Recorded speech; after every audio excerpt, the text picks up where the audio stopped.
हर हर महादेव। हार्दिक स्वागत करती हूँ आप लोग का अपने चैनल पे। महादेव जी की कृपा से आप लोग सुकुशल अच्छे होंगे। आज मैं सुनाऊंगी रामचरित मानस पाठ, जो कि मेरा 13वां विश्राम है। चलिए शुरू करती हूँ। प्लीज़ मेरे चैनल को सब्सक्राइब, वीडियो को लाइक कर दे, बने रहे चैनल पे।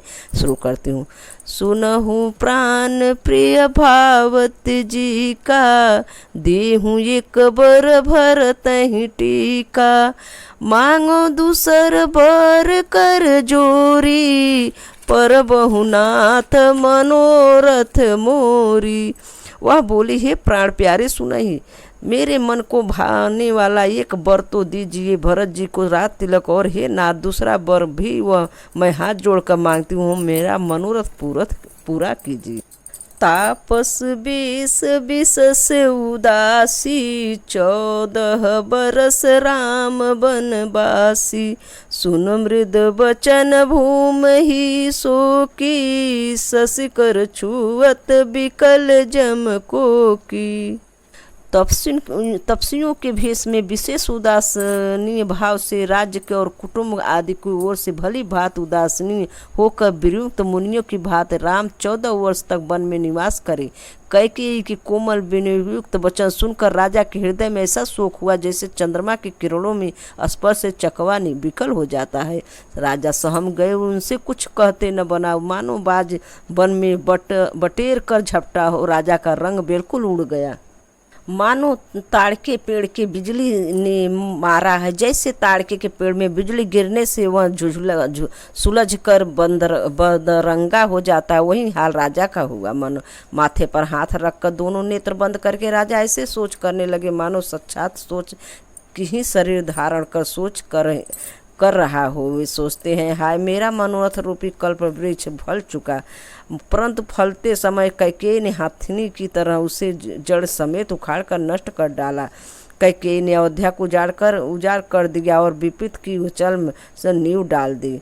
किस अवसर पर क्या हो गया, स्त्री का विश्वास करके मैं वैसे ही मारा गया। जैसे योग की सिद्धि के रूपी फल मिलने के समय योगी को अभिष्टा नष्ट कर देती है, इस प्रकार राजा मन ही मन से झीक रहे थे। राजा को ऐसा बुरा हाल देखकर दुर्बुद्धि कैकेयी मन में बुरी तरह क्रोधित हुई और फिर और बोली, क्या भरत आपके पुत्र नहीं है? क्या मुझे आप दाम देकर खरीद लाए हैं? क्या मैं आपकी विवाहिता पत्नी नहीं हूँ? जो मेरा वचन सुनते ही आपको बाण से लग गया, जो अफसोस समझकर बात क्यों नहीं कहते? उत्तर दीजिए, हाँ कीजिए, नहीं तो नहीं कर दीजिए। आप रघुवंश में सत्य प्रतिज्ञा वाले प्रसिद्ध हैं।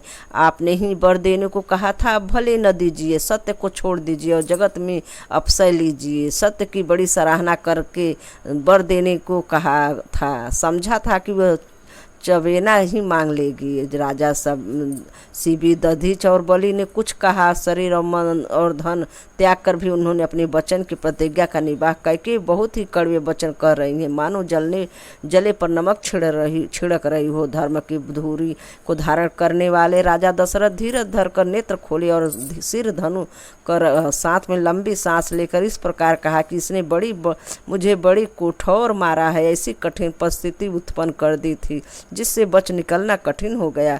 प्रचंड क्रोध से जलती हुई कैकेयी सामने इस प्रकार दिखाई पड़ी, मानो क्रोध से रूपी तलवार हो नंगी म्यान में से बाहर खड़ी हो।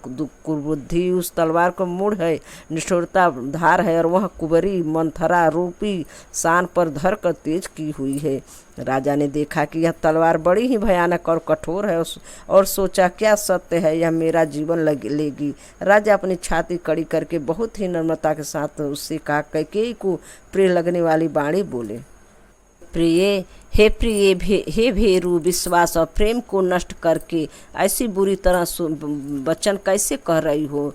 मेरे तो भरत और रामचंद्र दो आँख अर्थात एक से हैं। मैं एक शंकर जी की साक्षी देकर सत्य कहता हूँ। मैं अवश्य सवेरे ही दूत भेजूंगा। दोनों भाई भरत मुहूर्त सुनते ही तुरंत आ जाएंगे। अच्छा दिन शुभ मुहूर्त शोधवा कर हम सब तैयारी करके डंका बजाकर मैं भरत को रात दे दूंगा। राम को राजन लोभ नहीं है और भरत का उनका बड़ा ही ही प्रेम है। मैं ही अपने मन में बड़े छोटे का विचार करके राज्य तिलक का पालन कर रहा था। बड़े के राज तिलक देने जा रहा था। राम की 100 बार सौगंध खाकर मैं स्वभाव से कहता हूँ कि राम की माता कौशल्या ने इस विषय में मुझसे कुछ भी नहीं कहा था। अवश्य मैंने तुमसे कुछ बिना पूछे यह सब किया, इसी से मेरा मनोरथ खाली गया। अब क्रोध छोड़ दो और मंगल साज करो, और कुछ ही दिनों बाद भरत युवराज हो जाएंगे। एक ही बात मुझे दुख लगा, तूने दूसरा वरदान बड़ी अड़चन का मांगा है। उसकी आँच में अब भी मेरा हृदय जल रहा है। या दिलगी में क्रोध अथवा सचमुच वास्तव में सच्चा है। क्रोध को त्याग कर राम का अपराध तो बता। सब कोई तो कहते हैं कि राम बड़े ही साधु हैं। तू स्वयं भी राम की सराहना करती और उन पर स्नेह किया करती थी। अब यह सुनकर मुझे संदेश हो गया है कि तुम्हारी प्रशंसा और स्नेह कहीं झूठी तो न था। जिसके स्वभाव शत्रुओं को ही अनुकूल है, वह माता के प्रतिकूल आचरण क्यों करेगा। हे प्रिय, हंसी और क्रोध छोड़ दे और विवेक उचित अनुचित विचार कर वर मांग, जिससे अब मैं नेत्र भर कर भरत का अभिषेक कर देख सकूं। मछली चाहे बिना पानी के जीती रहे और सांप भी चाहे बिना मणि के दिन दुखियों होकर जीता रहे, परंतु मैं स्वभाव से ही कहता हूँ, मन में जरा सा भी छल रख कर नहीं कि मेरा जीवन राम के बिना नहीं है। हे चतुर प्रिय जी में समझ देख, मेरा जीवन श्री राम के दर्शन अधीन है। राजा के कोमल वचन सुनकर दुर्बुद्धि कैकेयी अत्यंत जल रही है, मानो अग्नि की घी की आहुतियाँ पड़ रही है। कैकेयी कहती है, आप करोड़ों उपाय क्यों न करें, यही आपकी माया चालबाजी नहीं लगेगी। या तो मैंने जो मांगा सो दीजिए, नहीं तो ना ही करके अवसर लीजिए। मुझे बहुत प्रपंच पखेड़े नहीं सुहाते। राम साधु हैं, आप सयाने साधु हैं, और राम की माता भी भली है। मैंने सबको पहचान लिया। कौशल्या ने मेरा जैसा भला चाहा है, मैं भी साका करके याद रखने योग्य वैसे ही फल दूंगी। सवेरे होते ही मुनि भेष को धारण कर यदि राम वन को नहीं जाते तो हे राजन, बिन मन में निश्चय समझ लीजिए कि मेरा मरना होगा और आपका अपयश। ऐसा कहकर कुटिल कैकेयी उठ खड़ी हुई, मानो क्रोध की नदी उमड़ी हो। वह नदी पाप रूपी पहाड़ की प्रकट हुई और क्रोध रूपी जल से भरी है। ऐसी भयानक है कि देखा नहीं जाती। दोनों वरदान उसी नदी के दो किनारे हैं। कैकेयी कठिन हठ ही उसकी तीव्र धारा और कुंवरी मंथरा के बचनों का प्रेरणा की भंवर है। वो को राजा दशरथ के वृक्षों को जड़ मूली ढाढ़स बधाती हुई ढहाती हुई विपित रूपी समुद्र की ओर चली। राजा ने समझ लिया कि बात सचमुच सच्ची है। स्त्री बहाने मेरी मृत ही सिर पर नाच रही है। चरण पकड़ कर राजा ने कैकेयी के चरण पकड़ कर उसे बिठा कर विनती की कि तू सूर्यकुल रूपी वृक्ष के लिए कुल्हाड़ी मत बन। तू मेरा मस्तक मांग ले, मैं तुझे अभी दे दूं, पर राम के विरह में मुझे मत मार। जिस किसी प्रकार से तू राम को रख ले, नहीं तो जन्म भर तेरी छाती जलेगी। राजा देखा कि रोग असाध्य है, तब वे अत्यंत आर्तबाड़ी में हे राम हा राम हा राम हा रघुनाथ कहते हुए सिर पीट कर जमीन पर गिर पड़े। राजा व्याकुल हो गए। उनका सारा शरीर शीतल पड़ गया, मानो हाथनी ने कलवृक्ष को उखाड़ फेंका हो। कंठ सूख गया, मुख से बात नहीं निकलती, मानो पानी के बिना पहिना नामक मछली तड़प रही हो। कैकेयी फिर कड़वे और कठोर वचन बोली, मानो घाव में जहर भर रही हो। कहती है, जो अंत में ऐसा ही करना था तो आपने मांग कर किस बल पर कहा था। हे राजा, ठहाका मारकर हंसना और गाल फुलाना, क्या ये दोनों एक साथ हो सकते हैं? दानी भी कहाना और कंजूसी भी करना, क्या राजपूती में क्षेम कुशल भी रह सकते हैं? लड़ाई में बहादुरी भी दिखाए और कहीं चोट भी न लगे। या तो वचन प्रतिज्ञा ही छोड़ दीजिए या धैर्य धारण कीजिए। मयो असहाय स्त्री के भात रोइए पिटिए नहीं। सत्यवर्ती के लिए तो शरीर, स्त्री, पुत्र, धन, घर धन और पृथ्वी सब तिनके बराबर कहे जाते हैं। कैकेयी मर्मभेदी वचन सुनकर राजा कहा, तू जो चाहे कह, तेरा कुछ भी दोष नहीं। मेरा काल तुझे मानो पिचास होकर लग गया, वहीं तुझसे यह सब कहला रहा है। भरत तो भूल कर भी राजपद नहीं चाहते, होनहार बस तेरे ही जीभ कुमित आ बसी है। अब यह मेरे पापों का परिणाम है, जिससे कुशय में विधाता विपरीत हो गया है। तेरी उजाड़ी हुई यह सुंदर अयोध्या फिर भली भात बसेगी और समस्त गुण के धाम से राम प्रभुता भी होंगी। सब भाई उनका सेवा करेंगे, तीनों लोक में श्री राम की बड़ाई होगी। केवल तेरा कलंक और मेरा पछतावा मरने पर भी नहीं मिटेगा या किसी तरह नहीं जाएगा।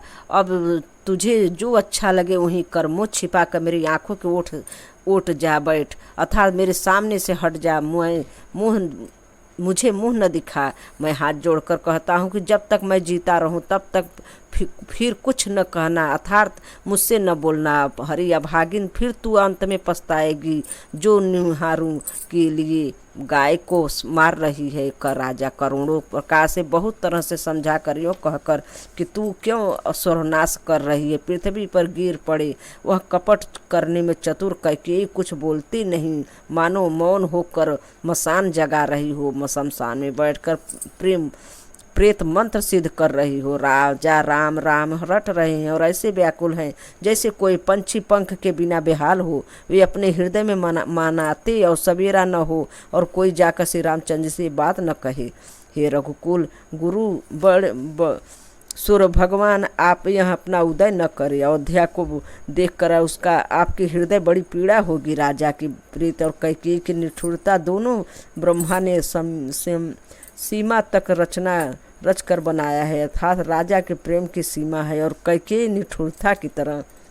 आप करते करते राजा सवेरा हो गया। राज्य द्वार पर बीड़ा बांसुरी और शंख की ध्वनि होने लगी। भाट लोग विरोधावली पढ़ रहे हैं और गवैया गुणों का गान कर रहे हैं। सुनने पर राजा को ये बाण जैसे लगते हैं। राजा ये सब मंगल साज कैसे नहीं सुहा रहे हैं, जैसे पति के साथ सती होने वाला स्त्री को आभूषण श्री रामचंद्र जी के दर्शन की लालसा उत्साह के कारण उसे रात्रि में किसी को भी नींद नहीं आई। राजद्वार पर मंत्रियों और सेवकों को भीड़ लगी। वे सब सूर्य को उदय हुआ देख कहते हैं कि ऐसा कौन सा विशेष कारण है, अवधपति दशरथ जी अभी तक नहीं जागे।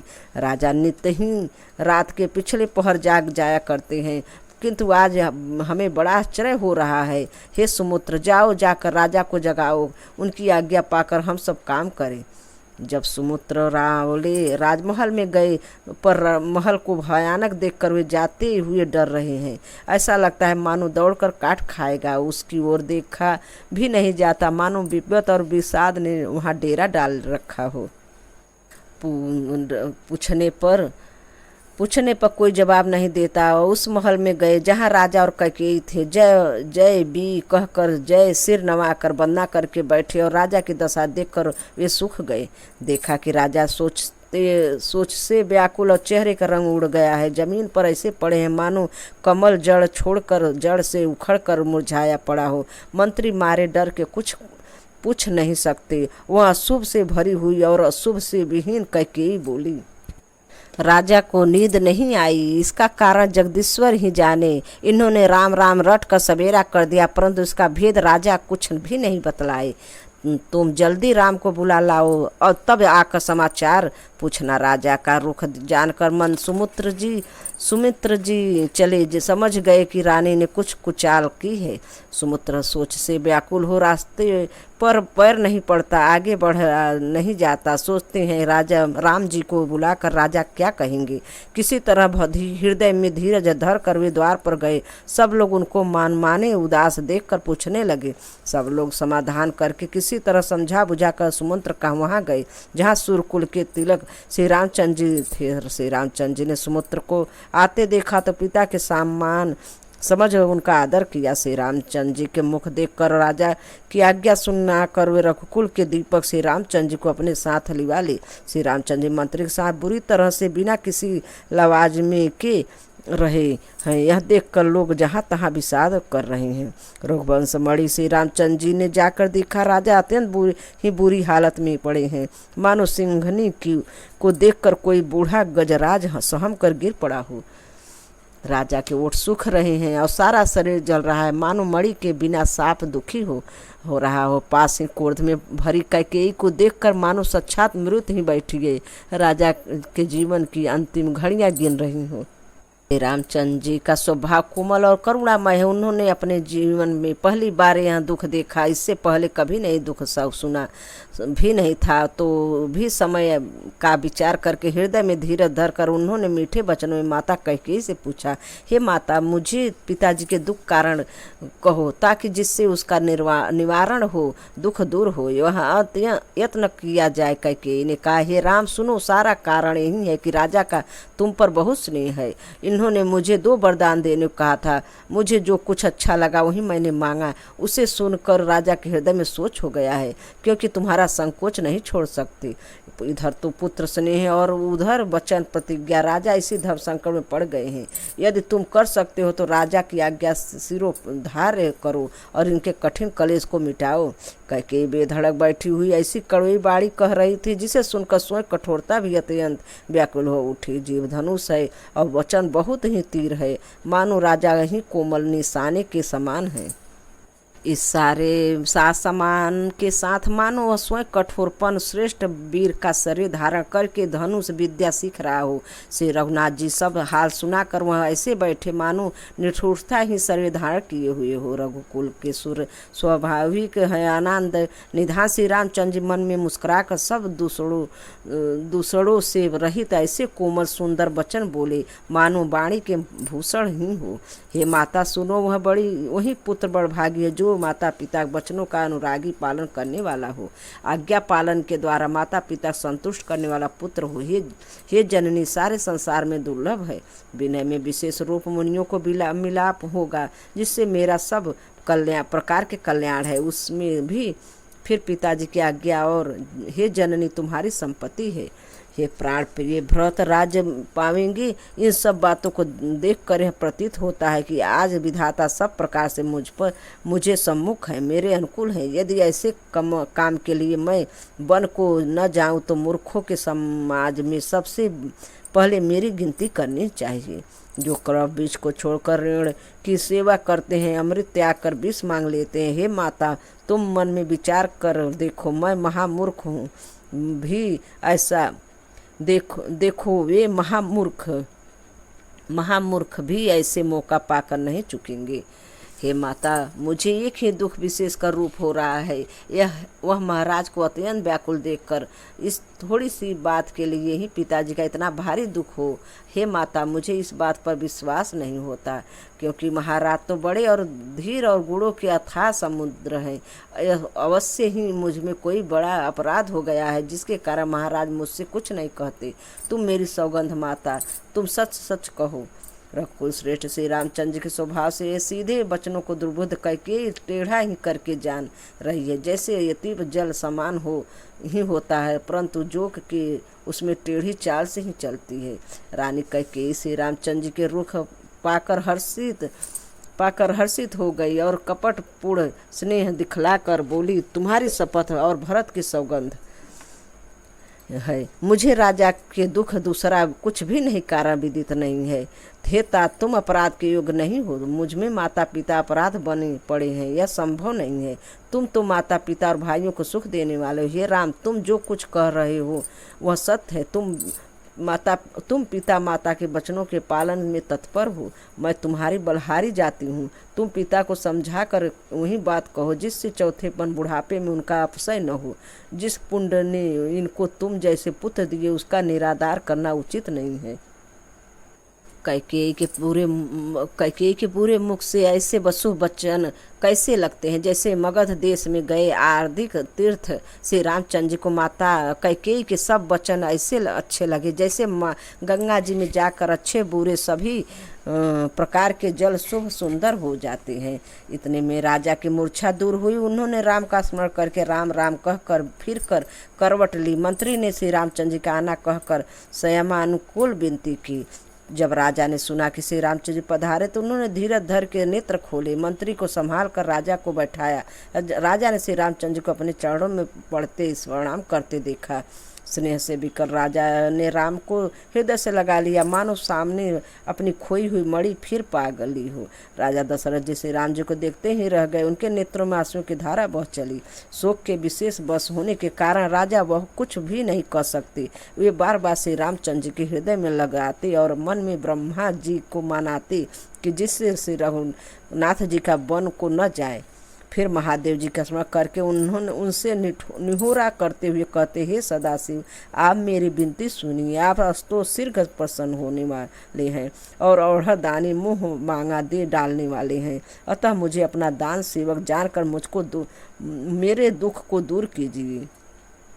आप प्रेमक रूप से सबके हृदय में हैं। आप श्री रामचंद्र जी को ऐसी बुद्धि दीजिए जिससे वे मेरे वचन को त्याग कर और शील स्नेह छोड़कर घर में ही रह जाए। जगत के चाहे अपयश हो या सुयश नष्ट हो जाए, चाहे नया पाप होने से मैं नरक में गिरूं अथवा स्वर्ग चला जाऊं, पूर्व पुण्य के फलस्वरूप मिलने वाला स्वर्ग चाहे मुझे न मिले, और यह सब प्रकार के दुसह दुख आप मुझसे सहन करा ले, पर श्री रामचंद्र जी की मेरी आंखों को ओट नहीं होने दे। राजा मन ही मन इस प्रकार विचार कर रहे, बोलते नहीं। उनका मन पीपल के पत्ते की तरह ढोल रहा है। श्री रघुनाथ जी ने पिता के प्रेम के बस जानकर यह अनुमान करके ही माता फिर कुछ कहेंगी तो पिताजी को दुख होगा। देश काल अवसर के अनुकूल विचार कर विनीत वचन में कहे, हे तात, मैं कुछ कहता हूँ या ढिठाई करता हूँ, इस औचित्य को मेरी बालावस्था समझकर क्षमा कर दीजिए। इस अत्यंत तुच्छ बात के लिए आपने इतना दुख पाया, मुझे किसी ने को पहले कहकर यह बात नहीं जनाई। स्वामी, आप इस दशा को देखकर मैंने माता से पूछा। उन्हें सारा प्रसंग सुनकर मेरे सब अंग शीतल हो गए, मुझे बहुत प्रसन्नता हुई। है पिताजी, इस मंगल समय स्नेह बस होकर सोच करना छोड़ दीजिए और हृदय में प्रसन्न होकर मुझे आज्ञा दीजिए। यह कहते हुए प्रभु श्री रामचंद्र जी सर्वांग पुलकित हो गए। धन्य जनम जग शीतलता तू पतहि प्रमोद चरित सुन जासु, चारि पदार्थ करतलता के प्रिय पितु मातु प्राण समझा के। उन्होंने फिर कहा, हे पृथ्वी दल पर उसका जन्म धन है जिसे चरित सुनकर पिता को परम आनंद हो, जिसको माता पिता प्राणों के समान प्रिय हो। चारों पदार्थ अर्थ धर्म काम मोक्ष उसके कतलब मुट्ठी में रहते हो। आपकी आज्ञा पालन करके और जन्म का फल पाकर मैं जल्दी ही लौट आऊँगा, अतः कृपा आज्ञा दीजिए। माता से विदा मांग आता हूँ, फिर आपके पैर लगकर प्रणाम करके वन को चलूँगा। ऐसा कहकर श्री रामचंद्र जी वहाँ चले दिए। राजा ने शोक बस कोई उत्तर नहीं दिया। वह बहुत ही तीखी अप्रिय बात नगर भर में इतनी जल्दी फैल गई मानो डंक मारते ही बिच्छू का विष सारे शरीर में चढ़ गया हो। इस बात को सुनकर सब स्त्री पुरुष ऐसे व्याकुल हो गए जैसे दावानल वन में आग लगी हो। देखकर बेल और वृक्ष मुरझा जाते हैं, जो जहाँ सुनता है वहीं सिर धन पिटने लगता है और बड़ा विषाद है। किसी को धीरज नहीं बंधता, सबके मुख सूख जाते हैं, आंखों में आंसू बहते हैं, शोक हृदय में नहीं समाता। बिना करुणा सर की सेना अवधपुरी में डंका बजाकर उतर आई हो। सब मिल कर गए हो, सब संयोग ठीक हो गए। इतने में विधाता ने बात बिगाड़ दी। जहाँ तहाँ लोग कैकेयी को गाली दे रहे हैं। इस पापनी को क्या सोच पड़ा जो इसने छाए घर पर आग लगा दी हो। वह अपने हाथ में अपनी आँखों को निकाल कर आँखों के बिना ही देखना चाहती है और अमृत फेंक कर विष चखना चाहती है। यह कुटिल कठोर दुर्बुद्धि और अभाग्नि कैकेयी रघुवंश रूपी बांस के वन में लिए अगिन हो गई है। पत्ते पर बैठकर इसने पेड़ को काट डाला। सुख में शोक का ठाठ ढह कर रख दिया। श्री रामचंद्र जी इसे सदा प्राणों के समान प्रिय थे, फिर भी न जाने किस कारण इसने इस कुटिलता ठानी। वह कवि सत्य ही कहते हैं। स्त्री का स्वभाव सब प्रकार के पकड़ में नहीं आने योग्य है अथवा भेद भरा होता है। अपनी परछाई भले ही पकड़ जाए पर भाई स्त्रियों की गति चाल नहीं जानी जाती। आग क्या नहीं जला सकती, समुद्र में क्या नहीं समा सकता, अबला कहाने वाली प्रबल स्त्री जाति क्या नहीं कर सकती, और जगत में काल किसको नहीं खाता। विधाता ने क्या सुनाकर सब कुछ सुनाकर क्या सुना दिया और क्या दिखाकर क्या दिखाना चाहता है। यह कहते हैं कि राजा ने अच्छा नहीं किया, दुर्बुद्ध कैकेयी को विचार कर वर नहीं दिया। जो हठ करके कैकेयी की बात को पूरा करने में अड़े रहे, स्वयं सब दुखों को पात्र हो गए। स्त्री के विशेष बस होने के कारण मानो उसका ज्ञान और गुण जाता रहा। एक दूसरे जो धर्म की मर्यादा को जानते हैं और सयाने हैं, वे राजा को दोष नहीं देते। हे शिवी, दधीच और हरिश्चंद्र जी की कथा एक दूसरे से बखान कर कहते हैं। कोई एक इसमें भरत जी का संपत बताते हैं, कोई एक सुनकर उदासीनी भाव रह जाते हैं और बोलते हैं। कोई हाथ में कान मूंद कर जीभ को दांतों तले दबा कर कहते हैं, यह बात झूठ है, ऐसी बात कहने से तुम्हारे पुण्य नष्ट हो जाएंगे। भरत जी को तो श्री रामचंद्र जी प्राणों के समान प्यारे हैं। चंद्रमा चाहे शीतल किरणों की जगह आग की चिंगारियां बरसाने लगे, अमृत चाहे विष के समान हो चाहे, परंतु भरत जी स्वप्न में भी कभी श्री रामचंद्र जी के विरुद्ध नहीं करेंगे। एक विधात ही दूषण देही, सुधा दिखाई दीन बिसुजेहि, खर भरु नगर सोच सब काहूँ, दुसह दाव उर मिटाऊ छाहूँ, विप्र बधु कल मान जिठेरी, जी परम कई केरी, लागिन देन सीख सिलु सराही, बचन बान सम लाग्यऊ ताही, भरत न मोहि प्रिय समाना, सदा कहूँ यहूँ सब जुग जाना, करहूँ राम पर सहज सनेहूँ, केहूँ अपराध आज बनुते हूँ, कबहु न क्यों सुवित रासु, प्रीत प्रतीत जानू सब देसु, कौशिला अब काह बिगारा, तुम जेहि लागी व्रजपुर पारा, सिय के पिय सगु परहि रेह, लखन के रही धाम, राजू के भुजब भरतपुर, नृपकी जिन्हें बिनु राम, अस विचार उर छाड़ऊ को हूँ, शोक कलंक कोठ जन हो, भरत वही देहूँ जब राजू, कानन काह राम कर काजू, नान्ही राम राज के भूखे, धर्म धुरिन विषय रस रूखे, गृह गुण गृह बसहु राम तज गेहूँ, नृपसन असबर दुसह लेहूँ, जो नहीं लागेऊ कहे हमारा, नहीं लागेऊ कुछ हाथ तुम्हारे, जा परिहास कहीं कछ होई, तो कहीं प्रगट जना हऊ सोहूँ, राम सरित सुत कानन जोगु, काहि कहीं सुन तुम कहु लोगु, उठऊँ बेग सोई करहूँ पाई, जेहि विधु शोक कलंक न साई, राम सरीखा पुत्र क्या बन के योग्य हैं, यह सुनकर लोग तुम्हें क्या कहेंगे। जल्दी उठो और कहीं उपाय करो, जिस उपाय से इस शोक और कलंक का नाश हो।